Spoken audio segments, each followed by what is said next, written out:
Nordic. Nordic TV. Dans la boutique de Nordic, retrouvez Nordic Magazine et Biathlon Magazine. Mais aussi la première bande dessinée sur le biathlon. Nordic. La boutique. mynordic.fr.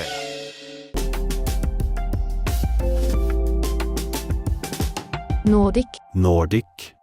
L'application du Nordic. Nordic est sur Facebook et tous les réseaux sociaux. Rejoignez-nous.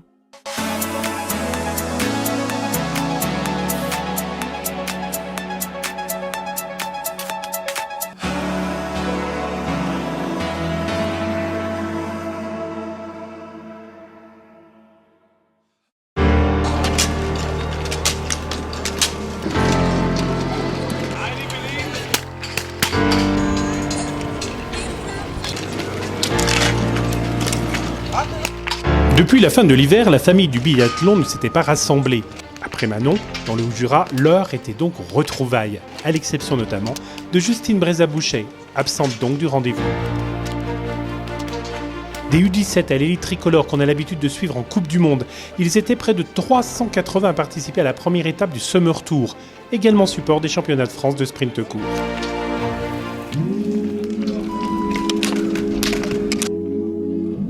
C'est justement sur ce format et sous un beau soleil qu'ont débuté les hostilités. Français, mais aussi les troupes suisses et quelques éléments britanniques et belges ont pris le départ d'une course lors de laquelle il ne fallait pas trembler devant les cibles. Chez les dames, ça a été le cas d'Océane Michelon. Vainqueur et donc titrée, la biathlète DG a réussi le 10 sur 10. Elle a aussi signé le meilleur temps sur les skis roux avec un chrono de 15 minutes et 54 secondes. Ouais, c'était une sacrée bagarre. Je suis partie un peu loin et j'entendais déjà que Lou faisait une sacrée course, donc fallait s'employer pour aller la chercher et j'ai pioché dans mes dernières ressources après le stage.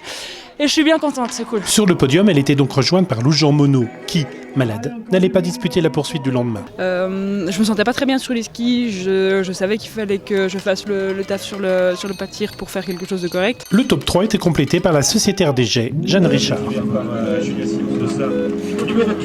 Avec 2 erreurs au coucher, Julia Simon prenait la 8e place. Du côté des U22, Anaëlle Bondou s'offrait le titre de championne de France de sa catégorie, grâce à sa 7e place au scratch. C'était une belle course pour finir un gros stage là, du côté de la Suisse. On est rentré hier soir. Et le maître mot, c'était de s'appliquer aujourd'hui pour moi et de faire avec les sensations du jour. Et donc c'est ce que j'ai bien réussi à faire, que ce soit sur la piste et au tir. Donc je suis satisfaite. Chez les U19, la distinction est revenue à Louise Roguet, qui a bouclé la course en 15e position. Au bout des 7,5 km de course, c'est chez les garçons Émilien Jacquelin qui a devancé la concurrence, après un effort de 16 minutes et 33 secondes.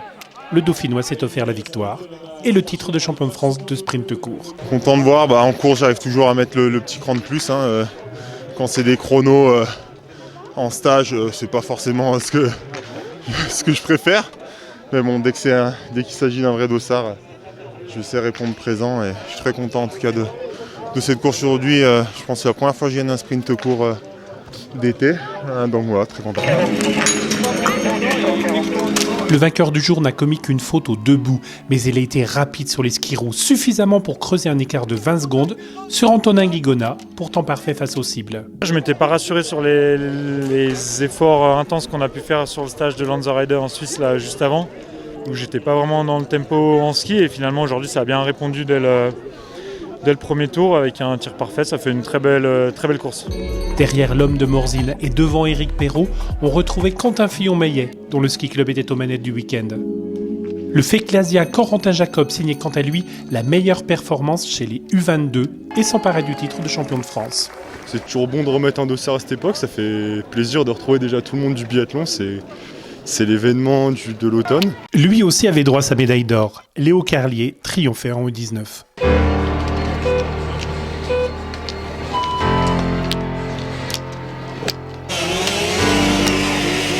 Dimanche, c'est une toute autre météo qui attendait les biathlètes convoqués pour les poursuites. Sauf pour les U19 qui ont été épargnés. C'est donc au sec que la championne de France de sprint court, Louise Roguet, s'imposait avec 17 sur 20, carabine en main. 2 victoires en 2 jours, c'est du bon travail. Ouais, carrément, là je pouvais pas rêver mieux, hein. Je suis trop contente, j'ai réussi à mettre en place plein de trucs au tir.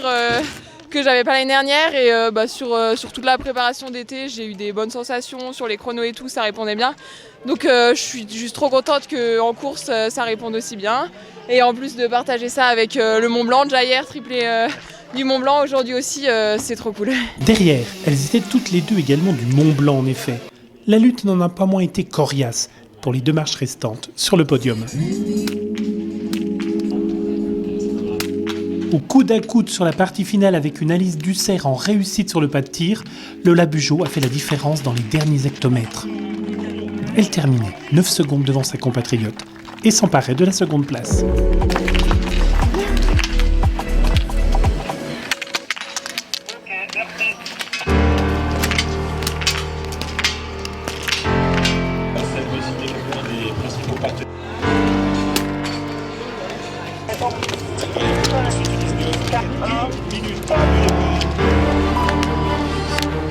Lui aussi a récidivé. Avec un petit pactole de 13 secondes, le Jurassien Léo Carlier faisait la course en tête, sans être inquiété par ses poursuivants.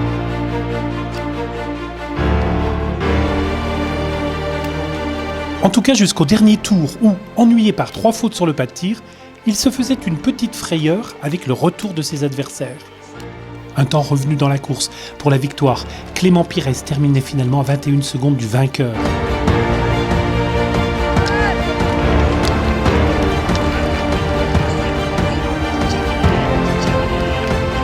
Léo Carlier quittait donc le stade des Tuffes satisfait, au terme d'un week-end, la tête pleine de lauriers. C'est la première fois où je fais 2 podiums dans le même week-end, je pense. C'était vraiment cool parce qu'en plus on était en stage avec l'équipe de France les 10 jours avant. Donc on a pu bien s'entraîner sur cette piste et aborder le week-end comme ça, c'est vraiment cool. Un peu plus loin, Enzo Bouillet complétait le podium dominical. Première dans le portillon de départ après son titre de la veille sur le sprint court, Océane Michelon franchissait aussi la ligne d'arrivée de la poursuite. La Savoyarde se révélait la plus rapide sur la piste, ce qui lui permettait d'éponger 3 passages par l'anneau de pénalité. Les juges n'allaient d'ailleurs comptabiliser aucun sans faute sur cette épreuve trempée. Ouais, rien n'est jamais parfait. Je fais un 17, je rate 2 fois la première, 1 fois la dernière. Elle a failli être chère, la dernière du dernier debout. J'ai eu de la chance dans tout ça que les autres fassent aussi des fautes. C'est ça qui m'a sauvé parce qu'on sait qu'avec une faute, c'est très risqué. Donc fallait assurer sur le ski et j'ai fait ce que j'ai pu. Derrière, la bataille pour les places d'honneur a été rude entre Julia Simon, Léna Ekigros et Jeanne Richard. Avec 19 sur 20, c'est la Savoyarde qui tirait son épingle du jeu. Je suis vraiment satisfaite, notamment au niveau du tir. C'était vraiment une journée très difficile. Je pense qu'on est beaucoup dans le même cas. On a fait un gros stage, donc j'étais vraiment très très fatiguée. Et, physiquement, ça répondait pas très bien. Je sens que j'ai besoin d'un petit peu de repos pour digérer toutes ces heures qui ont été faites cet été et sur ce mois de septembre. Du coup, j'ai vraiment tout mis mon énergie à 100% sur le tir et je suis très contente de ma course. C'était très bien construit, donc je suis satisfaite de cette belle place. C'est toujours long à prendre. Jeanne Richard, avec une erreur sur chaque debout, complétait le top 3. Tout comme Océane Michelon chez les seniors, Anaëlle Bondou réalisait le doublé chez les U22. L'Iséroise l'emportait en prenant la 5e place au scratch.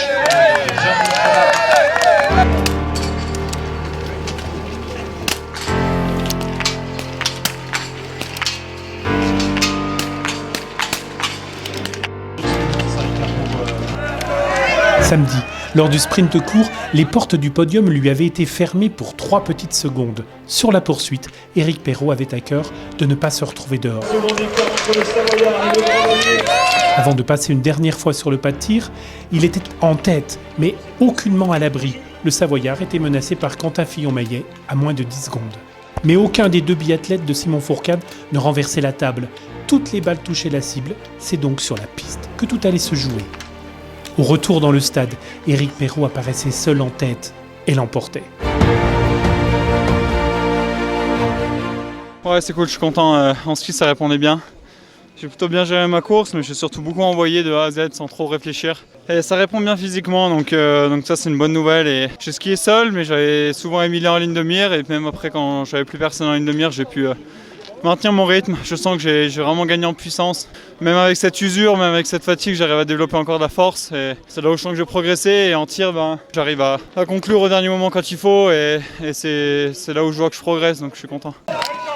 S'il aurait aimé gagner, Quentin Fillon-Maillet s'en retournait chez lui satisfait parce qu'il avait montré, surtout à quelques semaines du coup d'envoi de la saison. Ça se passe bien pour le moment, je suis vraiment content de ma préparation, mieux que les 2 dernières années.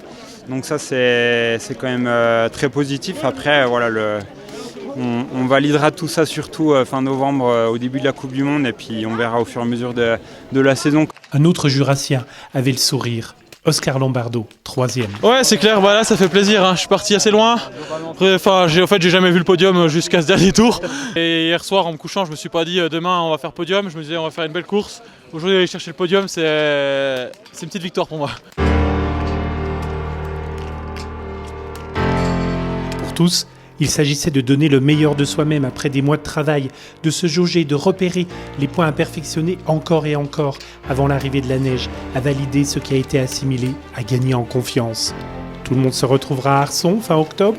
Ce sera la dernière répétition avant le sélection, avant le coup d'envoi de la nouvelle saison.